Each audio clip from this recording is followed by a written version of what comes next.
Bost egoera aztertuko ditugu. Egoera bakoitzean bi magnitude agertuko dira. Eta aztertu beharko duguna da magnitude bi horiek zuzenki proportzionalak diren, alderantziz proportzionalak, edo beraien artean proportzionaltasunik ez dagoela aztertuko dugu. Lehenengo adibidean, sandia baten pisua eta presioa aztertzen dira. Horiek dira magnitude biak.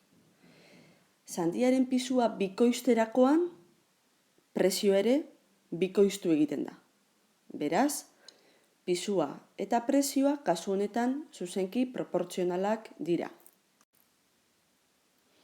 Bigarren adibide honetan, kotxe baten abiadura eta bidai jakin bat egiteko behar den denbora konparatuko ditugu. Kotxearen abiadura bikoiztu egiten badugu, bidai berdin egiteko denbora zati bi egingo da, ezta? Beraz, kasu honetan, abiadura eta denbora alderantziz proportzionalak dira. Hirugarren adibide honetan, pertsona baten pisua eta bere zapata zenbakia konparatuko ditugu. Pertsona baten pisua bikoizterakoan zapata zenbakia bikoiztu egiten da? Ez, ezta? Eta pertsonaren pisua bikoizterakoan zapata zenbakia erdia izatera pasatzen da? Ez. Pertsonaren pisua eta zapata zenbakiaren artean ez dago proportzionaltasun erlaziorik. Laugarren adibidean, txorrota baten emaria eta depositu bat betetzeko behar den denbora konparatuko ditugu. Ni txorrotaren emaria bikoiztu egiten badut, depositoa betetzeko behar duten denbora erdia izatera pasatuko da. Beraz, txorrotaren emaria eta denbora alderantziz proportzionalak izango dira.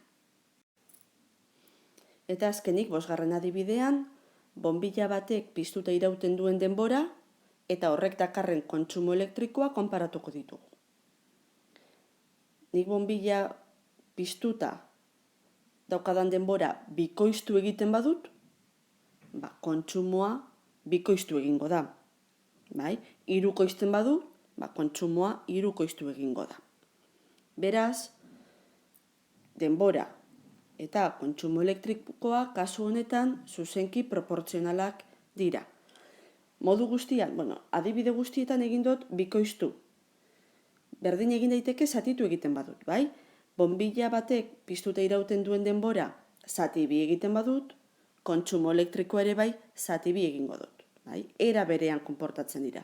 Beraz, zuzenki proportzionala dira.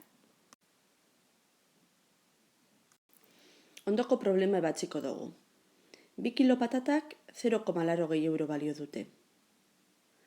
Zenbat balioko dute 5 kilo patatak? Bi metodo erabiliko doguz hauxe ebazteko. Lehenengo metodoa unitatera laburtzeko metodoa izango da. Problema honetan konparatzen diren bi magnitudeak dira patata kopurua eta presioa.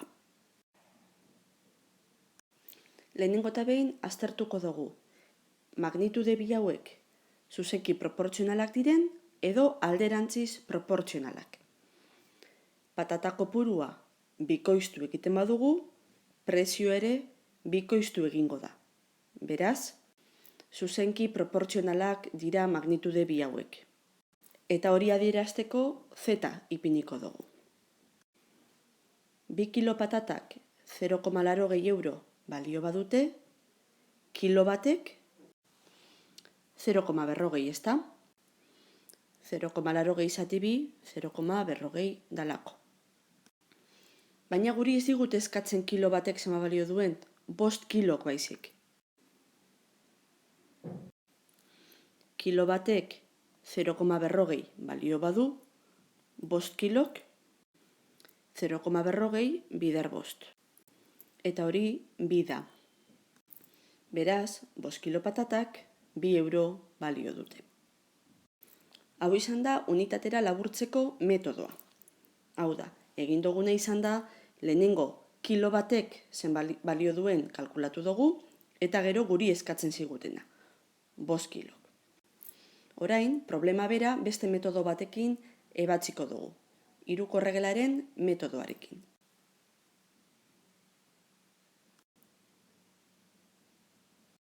Lehen esan dugun bezala, bi magnitude konparatzen dira problema honetan, patata kopurua kilogramotan eta presioa eurotan.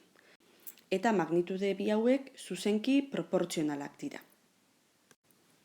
Esaten digute, kilo bi patatak 0,80 euro balio dutela, 5 kilo patatak X, eta X hori da ebatzi behar duguna.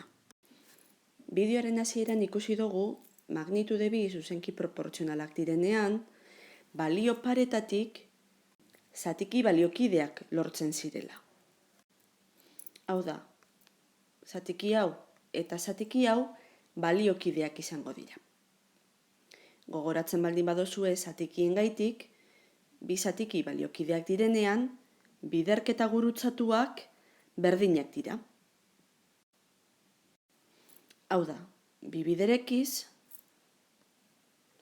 berdin 5 bider 0,80. 5 bider 0,80 egiten badugu 4 ematen du. Eta ze zenbakiren bikoitza da 4? 4 zati bi. Beraz, 5 kilo patatak 2 euro balio dute. Kasu honetan beste problema hau daukagu. 4 zaldik 6 egunean amaitzen dute pentsu zakua. Zenbat iraungo luke pentsu zakuak 8 zaldi baleude? Problema hau ere bi metodoren bidez ebatziko dugu. Lehenengo metodoa unitatera laburtzeko metodoa izango da. Konparatzen diren magnitudeak, zaldi kopurua eta egunak dira. Egin behar dugun lehenengo gauza da ikusi zer motatako proportzionaltasuna daukaten magnitude bi hauek. Zuzena, ala alderantzizkoa. Zaldi kopurua bikoiztu egiten bada, pentsu zakuak zenbat iraunduko du? Bikoitza ere bai? Ez ezta. Zaldi kopurua bikoiztu egiten badugu, egun kopurua erdira pasatuko da. Beraz, alderantzizko proportzionalak dira magnitude bi hauek. Eta A baten bitartez adieraziko dugu. Eta ematen diguten datua da, 4 zaldik 6 egunetarako daukatela pentsua. Unitatera laburtzeko metodoaren bidez ebatziko dugunez, zaldi batek zenbat egunetarako pentsua duen aztertuko dugu. 4 zaldik 6 egunetarako baldin badaukate, zaldi batek 6-ren laukoitza izango du. Hau da, 4 bider 6, 24. Eta 8 zaldi izango bagenitu, zenbat egunetarako izango dugu pentsua? Zaldi batek 24 egunerako baldin badauka, 8 zaldik, 24-ren 8-rena, ezta? Hau da, 3. Hau da, 8 zaldik 3 egunetarako pentsua izango dute. Hau izan da unitatera laburtzeko metodoa. Orain, hiruko erregelaren bidez ebatziko dugu problema berdina. Orduan, problemak esaten zeban, 4 zaldik 6 egunetarako pentsua dutela, eta galdetzen digutena da, 8 zaldik zenbat egunetarako pentsua duten. Lehen aztertu dugun bezala, alderantzizko proportzionalak dira magnitude bi hauek, eta bideo hasieran ikusi dugu balio bikoetetatik zatiki baliokideak lortu ditzakegula. Baina alderantzizko zanean, kontuz, egiten genduna zan, 4 8-ren berdin, eta hau alderantzizkatu egiten genuen. Beraz, 6x-en ipini beharrean, x 6-ren ipini beharko dugu. Beraz, zatiki bi hauek baliokideak dira. Zatiki baliokidetan, biderketa gurutzatuak berdinak dira.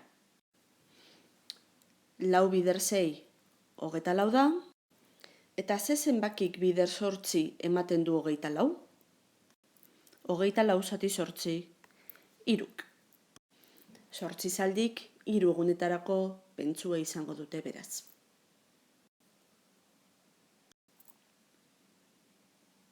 Hurrengora arte.